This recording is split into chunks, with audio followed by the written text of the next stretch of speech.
Página 44. La democracia exigente, por Gianfranco Pasquino.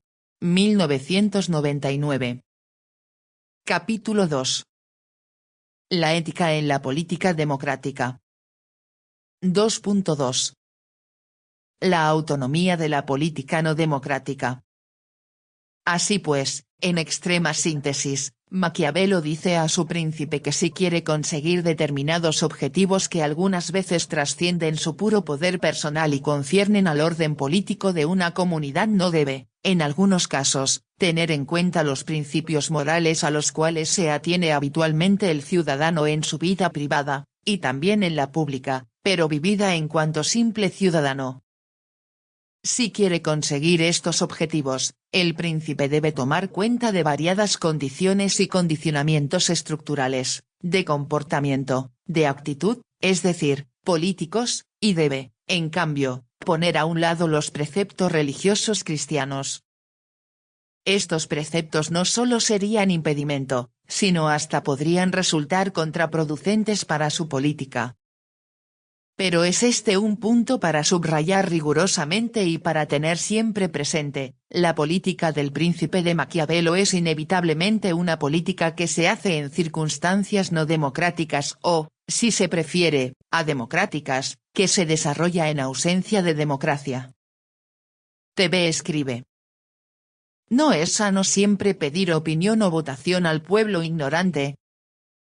Hay muchos aspectos de la vida social que tienen que decidirse por un líder, por el soberano, por el rey, por el que tiene el poder. Gianfranco escribe: el sistema político al cual Maquiavelo se refiere y se enfrenta es aquel en el cual el príncipe nuclea todos sus poderes, los ejerce, los goza, para usar una terminología anacrónica, anticipatoria, sin controles ni contrapesos. Son exclusivamente las relaciones de fuerza entre los contendientes las que determinan cuántos y qué poderes un príncipe obtiene y utiliza. No existen complejas redes de reglas y de instituciones que pongan freno al poder del príncipe de Maquiavelo. Ni debieran existir, según el consejero Florentino, en aquella fase política, en aquellos lugares de la política, en tanto que los objetivos de la política sean esencialmente orden y seguridad, como precondiciones de la prosperidad. El segundo punto para detenerse es que el príncipe de Maquiavelo no es un político cualquiera, es un gobernante.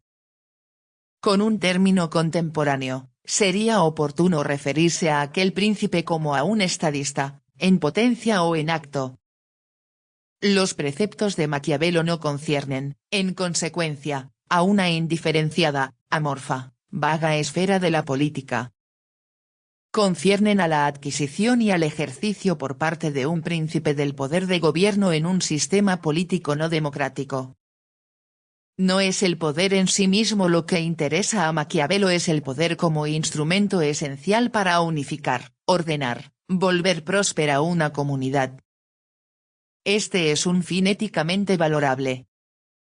Por otro lado, está claro que Maquiavelo entiende dar consejos, impartir instrucciones, ofrecer preceptos no a los políticos en sentido genérico sino a los gobernantes en sentido específico. Repito e insisto, los consejos de Maquiavelo, sus preceptos de comportamiento están dirigidos a los estadistas, a un potencial estadista. Para evitar equivocaciones, es correcto subrayar que los políticos, en aquellos tiempos, no podían ser más que los nobles, los consejeros mismos del príncipe, los cortesanos excelentes. Sabemos que, aun cuando las enseñanzas de Maquiavelo sean accesibles a todos y construyan una cuasi teoría del poder y de la política, el escritor florentino no estaba interesado tanto en los destinos de los príncipes y de los estados en general sino, más bien, en los destinos de aquel príncipe específico, y de aquella específica comunidad política. Maquiavelo se refiere a ellos porque se apasiona por los destinos de la comunidad en la cual vive y a la cual pertenece, y espera que tal apego y tal pasión habiten también en el corazón de su príncipe. El objetivo de Maquiavelo es, entonces, en definitiva, de naturaleza sistémica y no simplemente, ni tampoco exclusivamente personalista. Si aprendiera los comportamientos correctos y abandonara las rémoras que le llegan de una moral religiosamente instruida y a menudo pervertida, el príncipe se transformaría en el instrumento indispensable para conseguir objetivos sistémicos que van más allá del poder de una persona, de su misma persona. Cuando el príncipe domine los conocimientos políticos, podrá dominar la política y, en consecuencia, conseguir sus objetivos últimos, la conquista de un estado en el cual poner orden, dar seguridad y producir prosperidad. No es necesario subrayar la modernidad de esta perspectiva realista del estudio, del análisis, de la actividad política, incluso de la política democrática, que no se hace con las buenas intenciones derivadas de algún precepto religioso sino con los buenos conocimientos derivados de la comprensión de las fuerzas en juego y de criterios éticos que empujan a hombres y mujeres a compartir proyectos.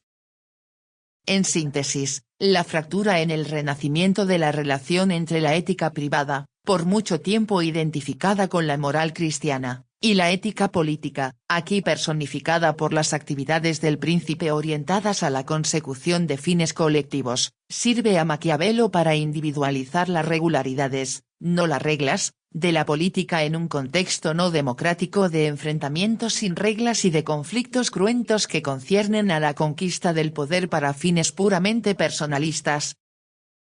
El realismo político de Maquiavelo es funcional a la tarea que él ha delineado, dar consejos no a quien quiera se ocupe de política, sino a aquel estadista, en este caso a un potencial gobernante, que quiera mantener unidos y guiar los destinos de una comunidad de individuos, preferentemente en relación con el orden y la prosperidad.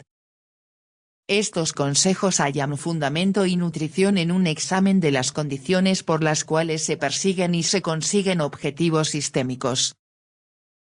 Así enunciadas las consideraciones maquiavélicas, ningún discurso contemporáneo sobre la autonomía de la política de cualquier conjunto de reglas que no sean aquellas propiamente políticas puede permitirse el lujo de ignorar y de abandonar algunas premisas que integran, amplían y profundizan las de Maquiavelo, que formulan las oportunas distinciones y las actualizan.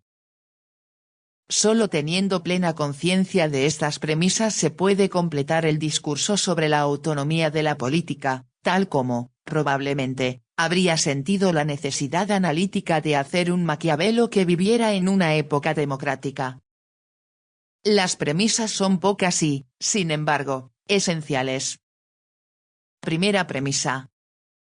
Reconocer la autonomía de la política no significa en absoluto afirmar que la política, cualquier política, sea o deba ser totalmente desregulada, o indiferente, o bien, todavía peor, del todo contrastante con algunas reglas morales que no sean aquellas dictadas por alguna específica confesión religiosa e interpretadas exclusivamente por los depositarios de aquella religión.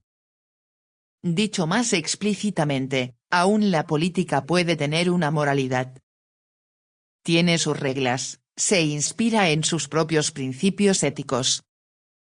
Por otra parte, sea en el ámbito de los sistemas políticos estatales singulares, sea en el ámbito de las relaciones entre los estados, algunas de estas reglas, ampliamente codificadas, fueron sostenidas aún por profetas desarmados.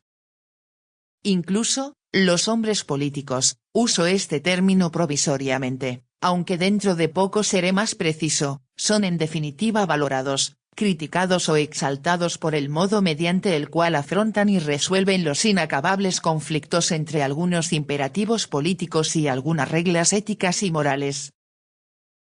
En segundo lugar, lo que más nos preocupa, comprensiblemente, es la política democrática, aquella política en la cual, por definición, ningún actor singular tiene jamás en sus manos todo el poder por un periodo de tiempo indefinido, ni tiene jamás la posibilidad de ejercitarlo sin controles ni contrapesos.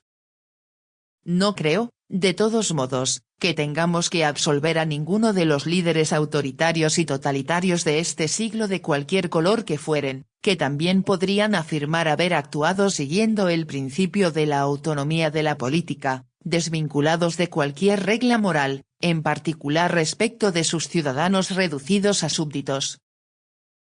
La autonomía de la política no justifica, por ejemplo, ni el asesinato en Burgos en 1969 por parte del régimen de Franco de 5 anarquistas y comunistas ni, aún menos, aunque no es solo una diferencia de escala, los campos de concentración nazis y los gulags soviéticos.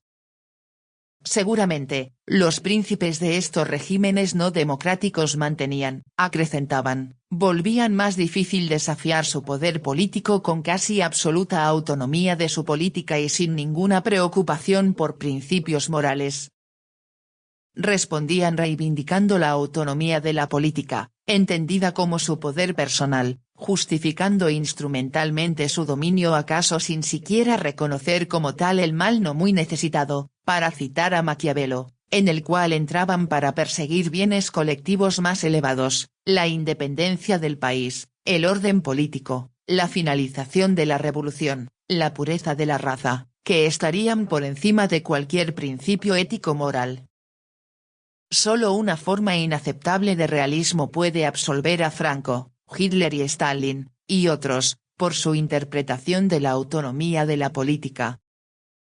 Si la autonomía de la política es utilizada solo como cobertura sangrienta de la adquisición, del ejercicio y del mantenimiento del poder personal, y no tiene un contenido sistémico, ni Maquiavelo ni la mayor parte de los maquiavélicos podrían reconocerse en ella. A fin de cuentas, el problema que me preocupa en este capítulo es la autonomía de la política democrática.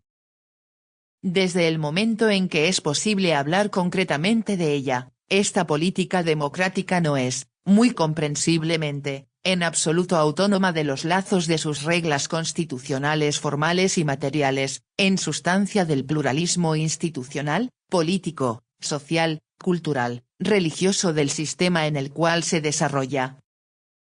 Se podría afirmar, de manera tajante, que toda la lucha política para construir, mantener y hacer funcionar las democracias, y todo el pensamiento político democrático sobre el tema se han desarrollado y ocupado justamente en poner límites a la autonomía de la política y a la posibilidad de que la esfera política sea conquistada desde fuera, puesta al servicio de intereses no políticos, es el problema al cual Walzer ha dedicado páginas densas y apasionadas, utilizada para borrar reglas y límites y, por eso, para pisotear la democracia misma.